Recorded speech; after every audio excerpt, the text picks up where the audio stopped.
आशुतोष पाठक की तरफ से आप लोग को तहे दिल से नमस्कार। चलिए, स्पिरिट ऑफ सक्सेस क्लासेस आप लोगों के लिए हर वो काम कर रही है जिससे आपकी रिजल्ट हो, आप सफल हो। क्योंकि हम बार बार बोलते हैं आपकी सफलता मेरी सबसे बड़ी जीत होगी। और जो हम लक्ष्य लेकर चले हुए हैं कि जो दूर दराज के जो गांव में भी जो बच्चे बैठे हैं आप लोग शेयर करेंगे, उनको भी बेनिफिट मिलेगा। क्योंकि हर घर का बच्चा पढ़ेगा तभी हमारा देश आगे बढ़ेगा, ये हम लोग को सोचना होगा। तो चलिए, इसी मुहिम के तहत आज हम आपके सामने एक टॉपिक रख रहे हैं 1909 का मार्ले मिंटो सुधार अधिनियम। मार्ले मिंटो सुधार अधिनियम, ध्यान से देखिएगा। मार्ले मिंटो सुधार अधिनियम, ये मार्ले मिंटो सुधार अधिनियम ये 1909 में लाया गया था। ठीक है, ये अधिनियम लाने का मुख्य उद्देश्य था मुसलमानों को, यानी मुसलमानों के लिए पृथक निर्वाचन, यानी मुसलमानों के लिए जो पृथक निर्वाचन की जो बात की गई, मुसलमानों के लिए अगर हम लोग पृथक निर्वाचन की बात करेंगे यानी अलग निर्वाचन, तो पृथक निर्वाचन की जो बात जो किया गया वो 1909 के मार्ले मिंटो सुधार अधिनियम में किया गया। ये मार्ले कौन थे? तो उस समय भारत सचिव के रूप में ये काम कर रहे थे मार्ले।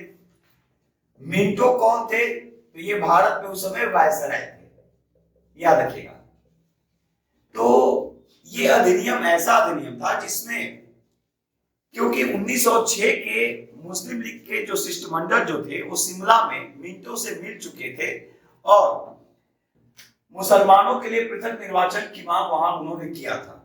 तो यहाँ पे क्या हुआ, यहाँ पे उनको अलग जो देने की जो बात थी यहाँ पे दे दिया गया, यानी मुसलमानों के लिए अलग पृथक निर्वाचन की जो मांग जो थी वो यहाँ पे मान ली गई। तो कहा भी जाता है कि 1909 का अधिनियम तो ये पृथक निर्वाचन के लिए। दूसरी चीज कि इसको मार्ले मिंटो सुधार अधिनियम इसलिए कहा जाता है कि उस समय भारत के जो सचिव जो थे वो मार्ले थे और वायसराय जो थे वो मिंटो थे।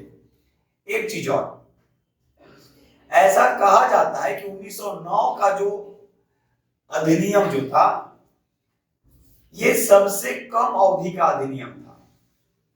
तो सबसे कम अवधि के अधिनियम के रूप में 1909 के मार्ले मिंटो सुधार अधिनियम को ही देखा गया।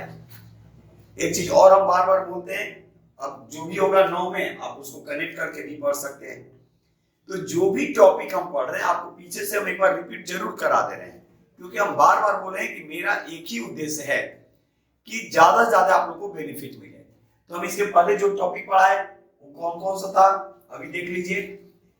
तो बंगाल विभाजन 1905, और बंगाल विभाजन जो 1905 हुआ, उसके बाद हमने स्वदेशी आंदोलन आपके सामने रखा। स्वदेशी आंदोलन, मुस्लिम लीग याद रखिएगा, मुस्लिम लीग के बारे में हमने चर्चा किया। सूरत अधिवेशन के बारे में हमने बात किया, या सूरत विभाजन बोल सकते हैं।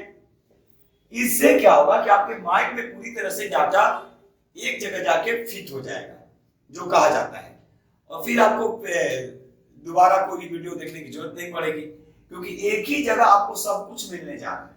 क्योंकि जो भी हम आगे टॉपिक पढ़ाएंगे उसको पीछे से एक बार जरूर रिपीट कर देंगे कि हमने क्या क्या टॉपिक आपके सामने रखा। इससे क्या होगा कि आपके माइंड में उस सारे टॉपिक का जो स्ट्रक्चर जो है वो खुद ब खुद तैयार हो जाएगा। तो अभी हमने क्या देखा, 1909 का मार्ले मिंटो सुधार अधिनियम, जिसमें मुसलमानों के लिए पृथक निर्वाचन की बात की गई और इसको सबसे कम अवधि का अधिनियम कहा गया। और यहां तक कि महात्मा गांधी इसको कहते हैं कि 1909 का जो अधिनियम जो था, इंडियन काउंसिल एक्ट जो था, ये हमें पूरी तरह से सर्वनाश कर दिया। यानी इसको उस तरह से देखते हैं कि यहां से, क्योंकि हिंदू और मुस्लिम के अंदर कहीं ना कहीं एक शक की जो स्थिति जो थी वो उत्पन्न हो चुकी थी। तो गांधी जी इसी भी हाथ में बोलते होंगे, बोले थे। उनका विचार यही होगा कि भाई कहीं ना कहीं जो जिस अभियान के चलते जो अभियान हम लोग आगे लेकर बढ़ रहे हैं उस अभियान में कहीं ना कहीं दिक्कतें आएंगी, क्योंकि जब हिंदू मुस्लिम साथ नहीं रहेंगे तो फिर समस्या तो आएगी। तो इसीलिए गांधी ने 1909 के इंडियन काउंसिल एक्ट यानी 1909 का पार्लियामेंट सुधार अधिनियम को कहा कि इसने हम लोगों को सर्वनाश कर दिया।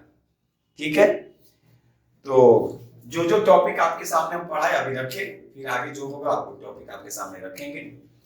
तब तक के लिए आज इतना ही, फिर एक नए वीडियो के साथ बहुत जल्द मिलेंगे। तब तक के लिए जय हिंद, जय भारत, भारत माता की